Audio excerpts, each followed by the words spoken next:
At some point in your life, someone has looked at you like you just said something deeply wrong. Maybe it was at a party. Maybe it was at work on a Monday morning. Someone asked, "Did you catch the game?" And you said, "No, not really my thing." And suddenly the air in the room changed. Not because you said anything offensive, not because you were rude about it, just because you genuinely don't care. And somehow, that's the strange part. We live in a world where sports fandom is treated like a baseline human trait, like breathing or having a favorite food. And if you don't have it, people don't just think you're different. They think something is missing. They say things like, "You just haven't found your team yet," or "You'd love it if you actually watched," as if indifference is a phase you haven't grown out of. But here's what nobody actually stops to ask. What if the people who don't care about sports aren't missing something? What if their brains are just doing something genuinely different, a circumflex euros, and in some ways more interesting? Because the psychology here goes a lot deeper than preference. Let's start with something that sounds almost too simple: identity. When a sports fan watches their team, something unusual happens in their brain. Researchers call it identity fusion, a circumflex euros, the psychological merging of the self with a group. When the team wins, the fan's brain registers it almost identically to a personal victory. The same reward circuits fire. The same sense of pride activates. They say "we won" without thinking twice because neurologically they did win. Their brain isn't making a metaphor. It genuinely isn't distinguishing between their performance and the team's. Now think about what that means for someone who doesn't obsess over sports. That fusion just to euros doesn't happen. It's not that they tried to merge and failed. The mechanism simply doesn't engage. Their sense of self stays where it started, a circumflex euros, internal, stable, unattached to what 11 strangers on a field are doing on a Saturday afternoon. Psychologists actually have a name for this pattern.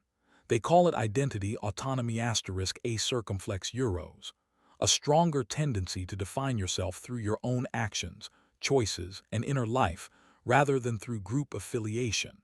And research consistently shows that people with higher identity autonomy score lower on tribalism scales and higher on individualistic thinking. They're not loners. They just don't outsource their self-concept. But here's where it gets genuinely fascinating, because this isn't just about identity. It goes all the way down to how your brain handles asterisk asterisk, reward asterisk asterisk. Sports at their psychological core are a dopamine delivery system, and a very sophisticated one. Every match is built on uncertainty. You don't know what's going to happen, and that unpredictability is the engine. Because the human brain doesn't release dopamine when something good happens, a circumflex euros, it releases dopamine in asterisk anticipation of something that might happen. The waiting, the not knowing, that's where the chemical lives. This is the same mechanism that makes gambling compelling. The same reason slot machines are more addictive than a guaranteed payout. Intermittent, unpredictable reward is neurologically the most powerful reward schedule that exists, and sports deliver it for 2, sometimes 3 hours straight. For people who don't care about sports, that specific loop just doesn't trigger. Their dopamine system isn't broken. It's not deficient.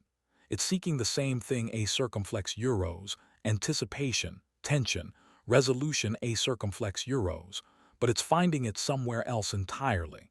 In a novel that could go anywhere in the final 100 pages.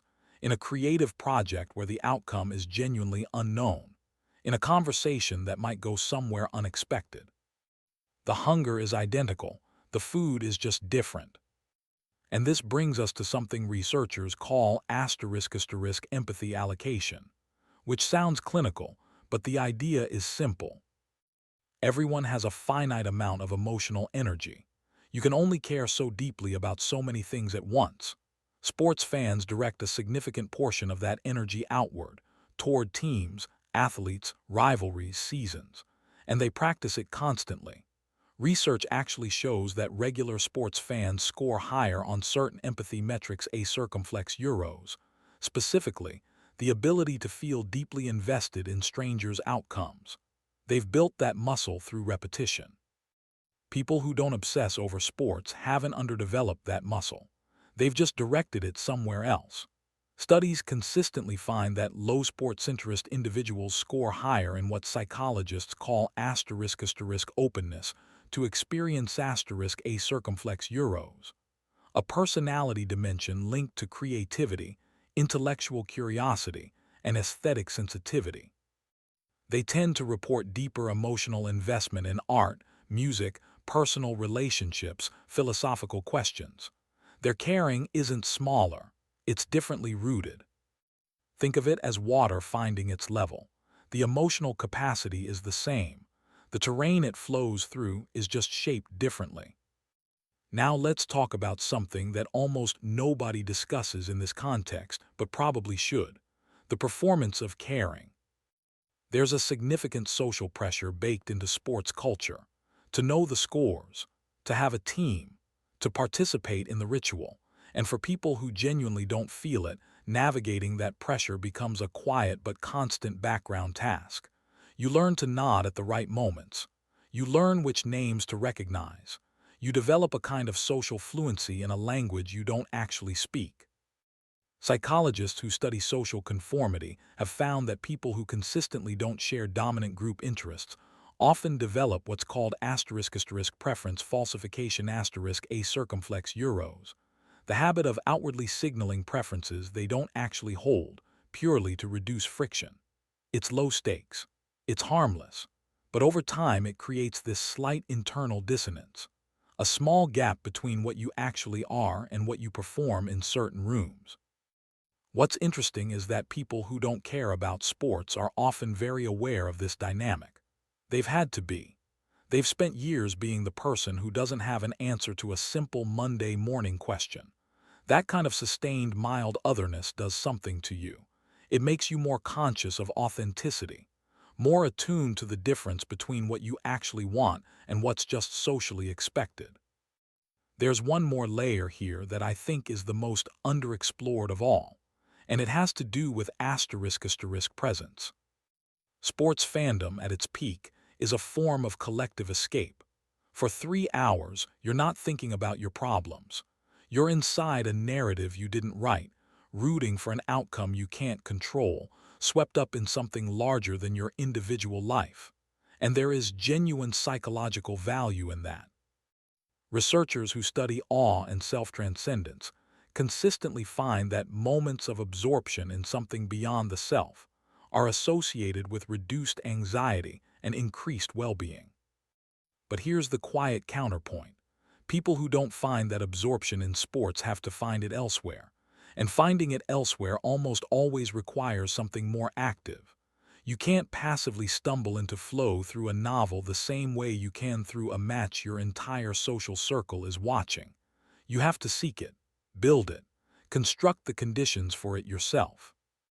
Which means, over time, people who don't default to sports as their primary source of collective experience often become unusually good at generating their own meaning. They're not waiting for a season to give them something to feel. They've had to figure out, often without much help or cultural scaffolding, what actually moves them, what they're actually for. That's not a small thing.